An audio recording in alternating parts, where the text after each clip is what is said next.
item in the news this week was that Bernie Sanders withdrew from the presidential race, the Democratic primaries, basically ceding the field, at least as for now, to Joe Biden, who was leading in delegates. And we know that millions of people have put their hopes for a better and a more just world in Bernie's candidacy. And we also, I mean, it was just blatant to see in early March that the Democratic Party just came together in like almost a blitzkrieg of public opinion and candidates dropping out to give the nomination to Joe Biden, who, let's be clear, this is a war criminal who was complicit in the war in Iraq and the ongoing torture of its people. This is a long-time political hack for the most venal and predatory capitalist interests. He was a conciliator with segregation and one of those responsible for the genocidal program of mass incarceration. So I and we get here why so many people are really upset by this, and you should be. But what do you do with that upset? This is a time, I think, when the stakes are so high for humanity on so many fronts, from the environment to the danger of war to this COVID crisis to the genocide of different peoples here and around the world, that we want to invite people to get into the science of revolution, the science of the new communists, to get into Bob Avakian and find out what it is we're doing on this show, to popularize this show, to watch it. And we're putting up on Revcom this week, or it's been there for a while, but an article that Bob Avakian wrote several weeks ago after David Brooks, who was one of these people who just put article out after article with just lies and innuendo against Bernie Sanders. And Avakian's article is called David Brooks, the Not-So-Great Pretender, and the Profound Differences Between Trump, Sanders, and Actually Existing Socialism. So there is a critique in here of the program of Bernie Sanders and why it would be very difficult to achieve, but even if it was achieved, it wouldn't be able to meet all the needs and desires and aspirations of humanity. But it's also drawing a very sharp refutation with David Brooks for making any kind of equation between these two people, other than the fact, which is not the point that Brooks made. Between the two people. Between Bernie and Trump. Yeah. Between Bernie and Trump, even as they both are advocates for this system. Thank you for that. So, look, I just wanted to acknowledge that is... it's a big moment for people, for a lot of people. And I want to echo, people should look at this, because there's a critique of Bernie in this piece from Avakian, but it's not from that cynical place that so many are hammering, disciplining people back into the wing of the war criminal Democratic Party, but going deeper to what it would actually take to realize people's best aspirations that drew them to that campaign, and to realize a world that's fit for humanity. And this is a moment for people to look more deeply. So I just want to echo that.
welcome to the fourth episode of the RNL Revolution Nothing Less show.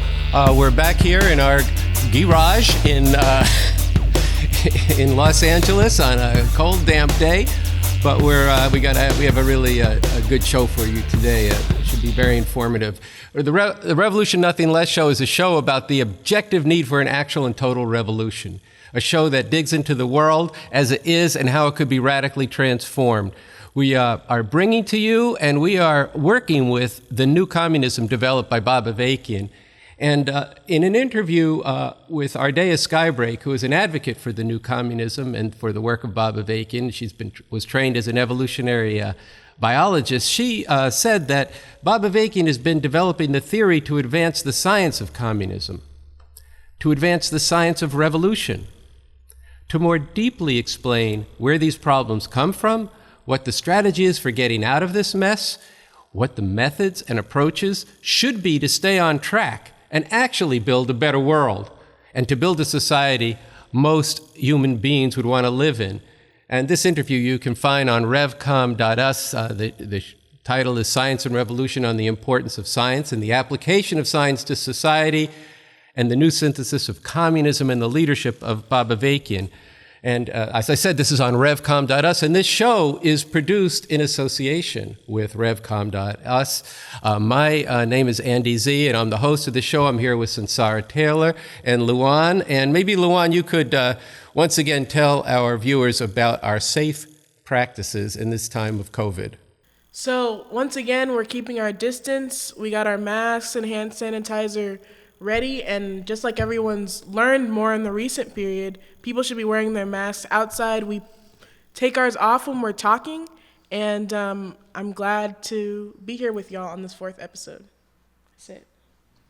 All right, so here's my mask. But right now it's off so we can talk and you can all hear us. You know, this is a really strange feeling that's permeating society and all of our lives. You know, the pace of outrage after outrage. I mean, just one thing after another that this fascist cabal of Trump and Pence, these anti-science lunatics who are running. I just imagine people who don't believe in science are responsible for a cure and for leading a society through what is a very horrendous situation. But this is, you know, every day stuff is happening. It's really been unrelenting. And we in the movement for revolution trying to keep pace with it all. People are going out and doing different things, but they're going out very carefully, and it's unrelenting. Yet at the same time, daily life is truly bizarre because we're sheltering in place, we're at home. Luan was commenting before that usually our discourse is, Luan, get out of the house. and now Luan has to stay in the house. So it's a little bit of a wild time. But all the time we're doing this, you keep hearing on TV, well, here's how you get your normalcy. You know, this is how you can be normal. You can, the various things. There's various apps that can make you be normal. And it's actually mind-numbing. You know, Bob Avakian actually once said there is no app for critical thinking. And these are apps that actually lead you all too often, but not totally, in the opposite direction. One thing I noticed last night in this sort of unrelenting news barrage is that the Pew organization, they do polling, did a poll that said that 30% of the people in this country believe that COVID was created by a person or in a lab, many of whom believe it's an actual conspiracy and, with evil intentions. Now, there are conspiracies. This whole system, in one sense, is the hidden hand of the capitalist system, and we'll get into that, and people do conspire to keep it in power. But this is something else. This is an actual novel, new virus. But I just thought we should talk about this a little bit, because a big part of this show and a big part of the new communism is a scientific approach to reality, which means an approach to the world as it actually is. So I don't know if you guys wanted to talk a little bit about this. I know we're running into it in the streets. All manner of conspiracy theories. In England, there's people burning down cell phone towers on I'll let you all talk about this, but so go ahead. Does anybody want to just jump in here just for a minute so we get this show started with First of all, when you cite that number, 30% of the people think this was made by a conspiracy, or you see these wild and growing conspiracies about the 5G networks being the cause of coronavirus, which there's no evidence for, and people are burning down communication towers in England over this, thinking that this is, not even all of them are 5G towers. They don't even know what they're going after, but it's very destructive. People are acting on this. But when you first said it, it was, I almost put my head in my hands. Just to be honest, 30% of the people think this, but it's not that surprising in a country where people are systematically denied access to science and to a scientific reality-based approach to understanding the world. And on the world scale, that's also something that's denied to people. So I think, it is something we have to change, because if you don't understand something, you don't even know what you're dealing with. You don't know how to change it. You don't know how to navigate it. And one of the things that really struck me is from the Revolution Tour, a number of people who have been going out with the communiques and talking to people in the neighborhoods in different ways, and yes, wearing their masks and keeping a distance, and it's been very constrained. It's had certain constraints on it, but people have been out, and a lot of people among the oppressed have told us, different sections, that they not only don't know what's true, they don't know how to sort out what to believe, which to me is a deeper level problem, which we're also trying to deal with. We're not just trying to tell people what to think, but actually enable them through that scientific method. And this is a point that Avakian has really fought for, is that people need to know how to think in a reality-based scientific way. And so that's something that we're fighting to do ourselves, but also to bring others into. Yeah, I think there's a lot of truth to that, and I just want to say it's completely ridiculous that thinking that this is something that's man-made, especially what the hell nation would create a virus that's indiscriminate, that can rampage and just completely destroy the whole networks of how things work. No, nobody would do that. And even there's this piece of an interview that we did with Dr. Phil Rice. I don't know if we're gonna publish it or not, but he actually speaks to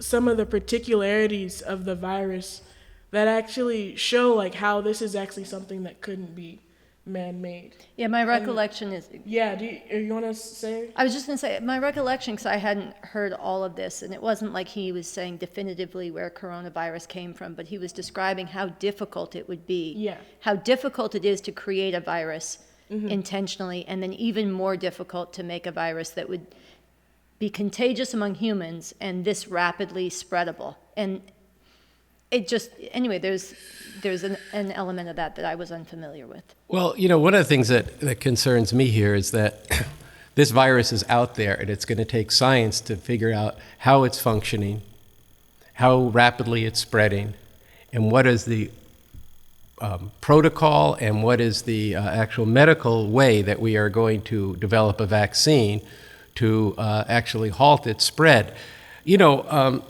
The part of what bothered me about the fact that people just think this is man-made is that it was an unscientific examination of that. For example, some unnamed but famous people in rock and roll said, well, I live near a 5G tower and I don't feel well, therefore that 5G tower must be causing how I'm feeling.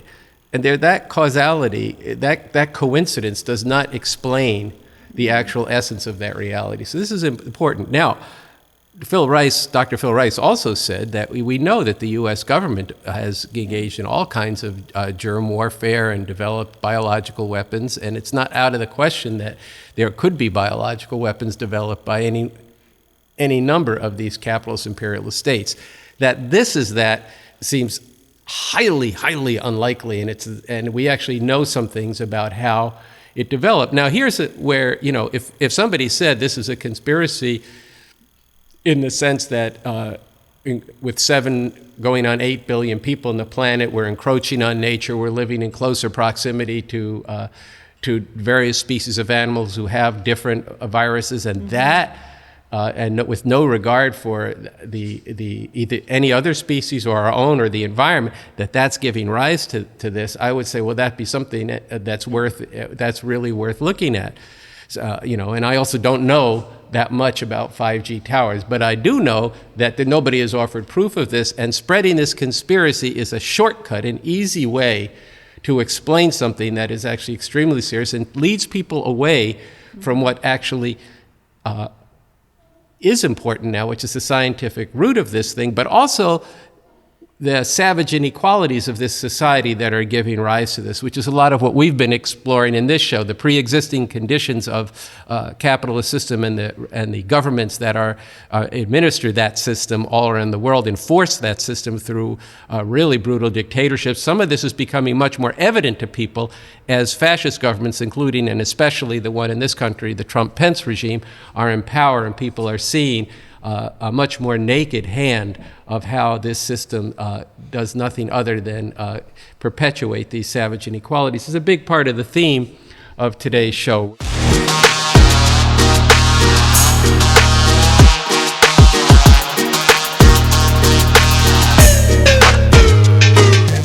Last week, we aired a segment from the film of the dialogue between Cornel West and Bob Avakian, the talk by Bob Avakian that began that dialogue. And in that, we showed a clip that we titled The What-ifs, that talked about what if we didn't have all the different forms of oppression where black parents had to fear for their children being killed, for the question of gender, women feeling objectified, and on down the line. And at the end of this clip, which is really quite remarkable, he says, this is not just a dream, but it could be real. But to get to this world and overcome all those forms of oppression, we need science. And he defines what a scientific method is. And we ended it there and then had a discussion of this afterwards. We heard from some viewers, many people love the clip, but we heard from some viewers saying, well, I want to understand science a little better. I need more examples of what that actually is. And so we're going to help you with that today. We're going to back up that tape a little bit to where Bob Avakian is talking about what is science after that segment of the what-ifs, and then he goes forward for about another almost 10 minutes to actually give you some really good examples of what is science. This, again, is from the talk on revolution and religion at the beginning of a dialogue with Cornel West. And after you see this, and after you watch the whole show, we have that full film up online on the Revcoms channel, so you need to avail yourself of that. It's really quite an incredible dialogue and an exchange between them. So let's go to the tape.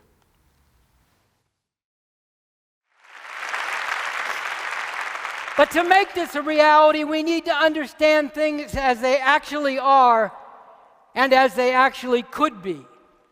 We need a scientific method and approach to life and to our struggle. Now, let's stop right there. Ooh, science. Either that's something mysterious that only a few weird people can possibly understand, or it's something frightening that we got to keep away from. Science, when it's done the way it's supposed to be, simply means learning about reality and changing it by investigating it, accumulating evidence by interacting with reality, identifying the patterns in reality, and then moving to change it on that basis. That's all science is, not something more mysterious or frightening. This is a way humanity has learned. This is a way, for example, we've been able to identify and develop cures for many diseases. So we need a scientific approach.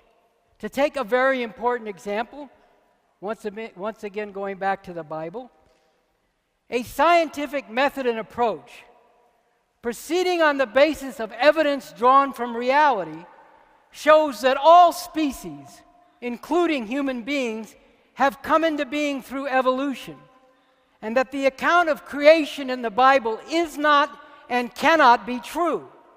That it is a story, a myth, made up thousands of years ago by people living in what today is often called the Middle East, just as other peoples in all parts of the world have made up different creation myths. If you go out among Native American peoples in this country, you'll find all different creation myths, and so people throughout the world, including in Africa and Asia and so on. The book, The Science of Evolution and the Myth of Creationism, Knowing What's Real and Why It Matters by Ardea Skybrake, is a beautiful book that breaks all this down and explains the importance of the scientific method. Yes, we should acknowledge some scientists have sometimes gotten things wrong, even terribly wrong. And some very wrong and even terrible things have been done in the name of science. But a genuinely scientific method and approach is what is needed to understand and change reality in the deepest way, including to recognize and overcome things that have been done wrong in the name of science. A scientific method and approach is what we need to guide the struggle to actually put an end, at long last in this real world in which we live, to all this oppression, madness, and unnecessary suffering. Now, I mentioned Ebola just a minute ago. Imagine if you developed symptoms that you thought might be indicative of Ebola, and you worried you might have Ebola. And you went to a doctor, and the doctor, before even listening to you and your symptoms, said, no, don't worry about anything, everything's fine. Get me away from that doctor. But what if, on the other hand, you went to the doctor and she asked you, well, what are your symptoms? You said, I've got a very high fever, my stomach's upset, I've got diarrhea, and I'm vomiting. What do you think, doc? What's going on? And she said, well, I think you've got a very high fever, an upset stomach, diarrhea, and vomiting. Fool, I just told you that. This is not a doctor you want. Tell me what's wrong, doc. Tell me what I don't know. Tell me the deeper things that I can't know just because I know what my symptoms are. Why do I have these symptoms, and what can be done about it? Well, what if the doctor said, well, we might test you for Ebola, but I'm not really sure the test works. Matter of fact, I'm not even really sure there is such a thing as Ebola. Come to think of it, I'm not even sure you exist. Well, you may exist for you, and you may have Ebola for you, but that's not my reality. Maybe that's just your reality. Maybe it's just all one narrative or another narrative, and there is no reality against which to test to see if you have Ebola and what could be done. Let me get away from this fool calling herself a doctor. I want a real doctor. But what is a real doctor? A real doctor is one who applies science, the science of medicine, what's been learned, by identifying patterns so that you can know what the pattern of a disease, Ebola or other diseases, is and what to do about it. And the fact is, people will always be vulnerable to being played or led away from a true understanding of things without the scientific method, which goes by evidence and testing things against reality. Because that's one of the main things that science does. After you come up with some conclusions, you go back into the world and you test them to see what happens and what is shown by applying the theory you've developed. Does reality act in the way you expect it to on the basis of the scientific theory you've developed? To give an example, Usain Bolt from Jamaica holds the title now of the world's fastest man. He's a two-time Olympic champion and world record holder in the men's 100 and 200 meter dash. Yeah, you might say, like the people in the Geico insurance ad, everybody knows that. Well, did you know that I am faster than Usain Bolt? The first thing you're going to say to me is, okay, where's your evidence? Where's the proof? Show me a race you ran where you ran faster, or a race where you beat Usain Bolt. No, I don't have to show you any evidence. Just take it on faith. After all, the substance of faith of things unseen is greater than the substance of things seen. Come on, man, get up off of it. Give me some proof, you're going to say. Well, what if I told you that there's a book, a holy book, and it says that a person shall come along who is short of stature, appears stout of body, pale of visage, seems to be aging, but he can move more swiftly than the wind and dash faster than a lightning bolt. And his name shall not be known for many generations, but then he shall become to be known because he is beatified and anointed. Get it? Well, then you'd say, come on, man, that's just a book you made up yourself. But what if, for thousands of years, every major institution in society, every political institution, every religious institution, every cultural institution, every educational institution, we're telling you that really is a holy book, and everything in it is God's truth. If you'd been hearing that for thousands of years, if everybody'd been hearing that for thousands of years, no doubt many people would say, well, it doesn't seem very probable, but you know there are many miracles, and anything is possible with the Lord, so maybe he is faster than Usain Bolt.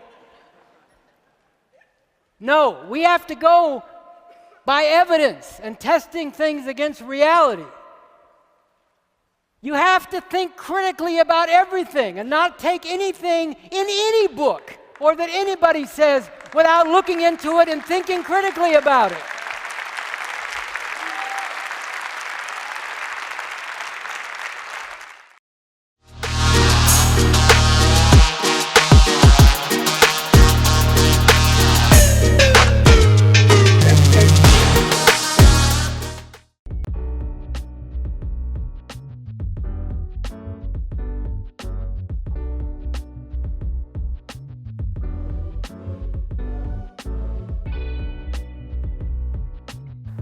Communique number 4 from the Revcoms. We need a whole different world, how the revolution would deal with epidemics. Right now, the horrifying cases are happening all over. The coronavirus has already killed thousands and has hit the people most oppressed under this system: Black people, Latinos, Native Americans, immigrants, and others the hardest. Viruses are real, but how they are dealt with has to do with what kind of system is in place. The fact is, it does not have to be this way. We are organizing now for an actual revolution, an overthrow of this system, not a facelift. We are fighting for a whole new state power, the new socialist republic in North America.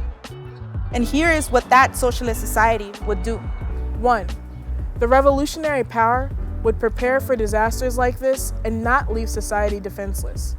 The Constitution for the new Socialist Republic in North America, authored by Bob Avakian, the most important political thinker and leader in the world today, states the following: research and other work will be done to anticipate as much as possible and to prevent, to the greatest degree possible, outbreaks of disease and epidemics, and to detect and treat such outbreaks and epidemics as quickly and effectively as possible, where and when they cannot be prevented. Just compare that to what this current system did. But did they prepare? No. Why? Because this system we live under, a capitalist imperialist system, is not set up to meet people's needs. It is a system of cutthroat competition between those who own the means of creating wealth, a system which is nothing happens unless people can profit off of it. planning for emergencies, stockpiling critical supplies, and producing vaccines that may be needed in the future are just not profitable in the short term. 2. The new socialist state would draw on the knowledge of scientists and ordinary people all over the world to defeat the epidemic. To again quote the Constitution for the new socialist republic in North America, in keeping with a scientific approach as well as an internationalist orientation, research and development and practical developments in the field of medicine shall be shared as fully as possible with people in this and related fields in other parts of the world. And cooperation shall be promoted and effected in detecting, combating, and preventing outbreaks of disease and epidemics. But look at what the system we are under now is doing. Companies hoarding knowledge to use for profit. Imperialist powers fighting to get a new vaccine first and use it against its rivals. And meanwhile, people will die for lack of a vaccine. 3. The masses of people will not only be truthfully informed of the whole situation, their intelligence, creativity, and spirit of self-sacrifice will be brought to bear. Again, from the future Constitution.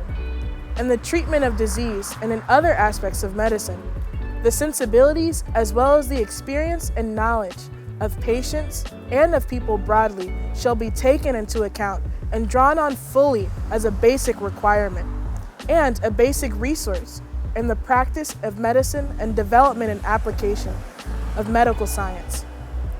Compare that to the system we live under now, where most people are kept ignorant of science and kept passive during a crisis like now. Last but hardly least, because social production will be geared to meet people's needs and not for the profit of this or that capitalist, necessities could be stockpiled in advance and shared in an equitable way when a disaster like this did strike. Compare that to this system, when millions don't have money for rent or even groceries and will either go homeless or hungry. The world envisioned in this Constitution is possible, but to bring that world into being, we need an actual revolution. There is the leadership for that revolution in Bob Avakian, BA, and there is a strategy he has developed which through hard struggle can get us there. The fact that we have such a leader and the vision and strategy is a huge plus. What is needed right now more than ever is you. Learn about and be part of this movement. Get into BA. Go to our website, revcom.us, and find out more. Tune into our YouTube program, The RNL Show, and follow us on social media. So we want to close out. Andy has a few final thoughts to share with everybody. These comments are related to why people do need to watch the show. And I've said over and over again, we are trying to provoke you to think differently about the world.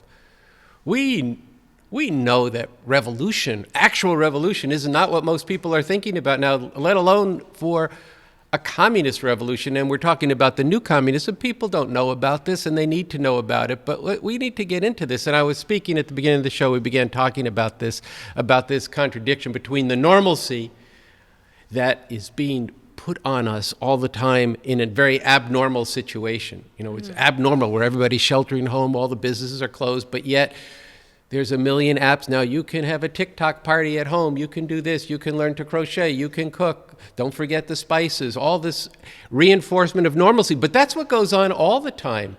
And it's a deadly illusion. Bob Avakian has written a piece called The Deadly Illusion of Normalcy and the Revolutionary Road Forward. This is a very important piece. And this is, this yearning for normalcy. First off, in a country like this, the world is not normal for a whole bunch of people in this country.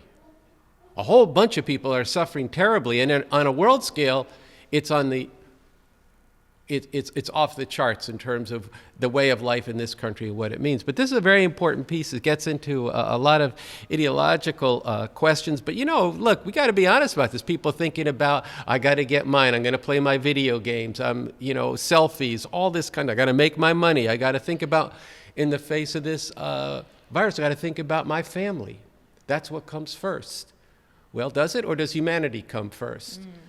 Okay, these are all things that are very important. And then you have this look out for number one, America First program of Donald Trump, this white supremacist fascist president that's standing as an immediate obstacle to the kind of revolutionary change that the world needs. But look, this yearning for normalcy, while it's prevalent in society, also extends into progressive strata. Oh, yeah. Way into progressive strata.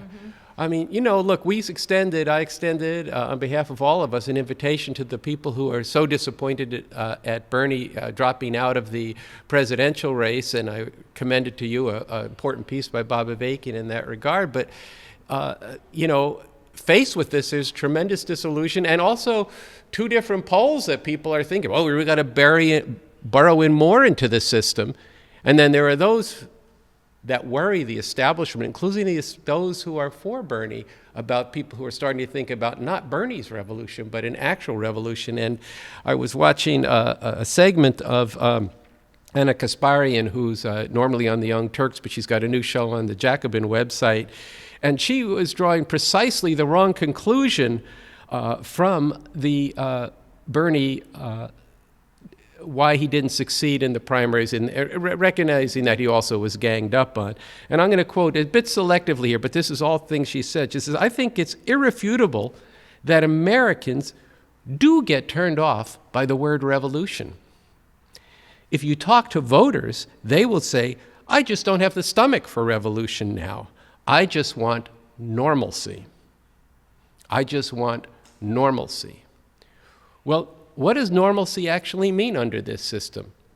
I think we need to get into this more. I would like to actually take apart some of the dialogue that she had on that show in a future episode as we get more into and speak to with open arms to the people who've been into the Bernie campaign and say, okay, you tried our revolution, now you need to find out about the actual revolution to overcome the fundamental obstacles to realizing the kinds of things you would aspire to that cannot be accomplished within this system. So this is another reason why this show is so important for people to watch and to debate.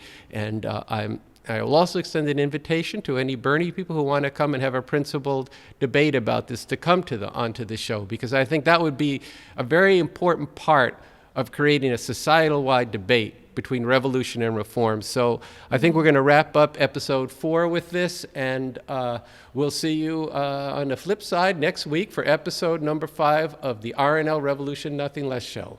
Thank you.